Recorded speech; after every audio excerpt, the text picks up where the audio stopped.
A better economy means booming business for breakups. Divorces were at a 40-year low during the recession in 2009, according to the University of Arizona economics professor. But now they are ticking up, and social media is serving as the new high-tech home wrecker. Jacqueline Newman, family law attorney and managing partner at Berkman, Botker, Newman, and Rod, joined us to explain. Jacqueline, welcome to Arise Exchange. I imagine that divorces were at a 40-year low, not because people were happier. I don't think it was because people are happier. I think that what the situation was that people just couldn't afford to get divorced at that time, so they would really wait until there was better economic times. I think we all have friends who unfortunately say that they can't afford to leave their spouse right now. Yeah. And when the economy picks up, what is the trend that you are currently seeing right now? I'm seeing that as the economy picks up, that people can afford it. They can go to their lawyers. You have people, when you're the moneyed spouse, you're in a situation where you don't want to get divorced during the time when the economy is high, but then if you're the non-moneyed spouse, it's a good time to try to get divorced. I'm wondering if during the time when the economy was not so good, if you saw more people going to, for example, arbitration or mediation, or trying to come up with a solution that did not involve prolonged litigation. I think that happens regardless of the economy. I think a lot of people are looking toward mediation, collaborative law, alternative means to litigation, because litigation isn't good no matter how much money you have or whatever the economy is. But I think that people were trying probably more to settle amongst themselves without involving lawyers as much when the economy wasn't good. But now I think people are going to more lawyers' offices. And have you seen your practice improve because of this? I absolutely have. I've seen a lot. There's a lot more people coming in now. There's a lot of people that are coming in, especially, in January is usually what we call the divorce month, so there's been a lot of people coming in. Why is January the divorce month? I think what happens is that... New Year's resolution? It is a little bit of... I'm going to find a new spouse? It is a little bit. I think what happens is that, they want to get through the holidays, because who, wants to serve a subpoena or serve a summons right before Christmas?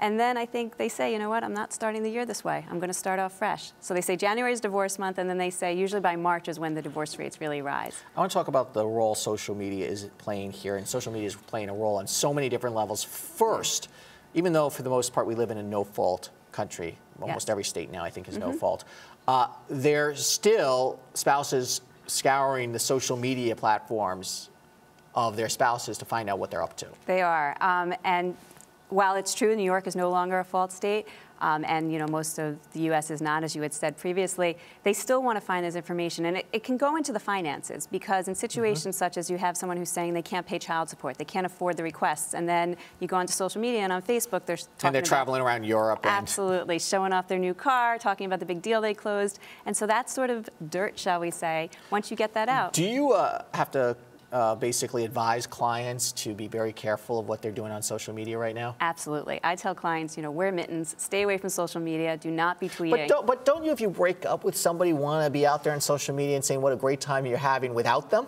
You might want to do that, but I think that you have to resist that temptation, because really, once you put something in social media, it's for anyone to see. I tell clients, if you're going to write something down, assume you're handing that to the judge. And if you're okay with that, do it. But if not, I'd suggest not to. And also, there's an interesting development recently that someone could be served by using Facebook. Explain that process. Well, it was a very rare case. It was a case in New York, and it was a situation where the person couldn't reach their spouse at all. They tried every regular means to reach their spouse to serve the summons, and that person, the spouse, had communicated with the other spouse via Facebook, so we knew they were checking their site. And so the judge said, you know what, we're going to accept it. And so it was rare. It's rare, though, that you can't find your spouse, right? It is. It was a very rare situation. This was something where he had no forwarding address, he had no cable bills. He completely disappeared, and she tried.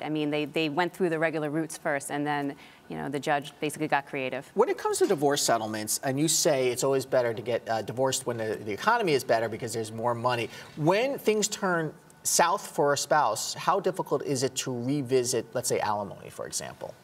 After they're already divorced, it's difficult. Courts to reopen cases, there have to be significant reasons to do so. You enter into your contract, it's a four corners contract, and you'd have to have a change in circumstances in order to be able to reopen the case. What do you think the future is going to be over the next year then with divorces as the economy improves? I think that they'll continue. I think that you hope that's your business. I think I'm pretty recession-proof either way. Yeah. But yeah, no, I think that divorces, obviously will continue. I think that people also say that social media a lot of times can lead to divorces, and as people become more and more into the internet and social media, I think that it will just open a lot of doors. Jacqueline Newman, family law attorney and managing partner at Berkman, Botker, Newman and Rod. Thank you so much. We'll have you back on to talk more about divorces, maybe some good things in marriage. Appreciate you coming. Later this week on Arise Xchange, the Labor Department is going to have the big job announcement and unemployment rate for April. That will help set interest rate policies probably for what the Fed is looking for. Let's take a look at the final numbers today on Wall Street. After Janet Yellen spoke today, the Dow Jones dropped more than triple digits, but finally came back a little bit off its lows. I'm Andrew Schmertz. Thanks for watching Arise Xchange. See you tomorrow.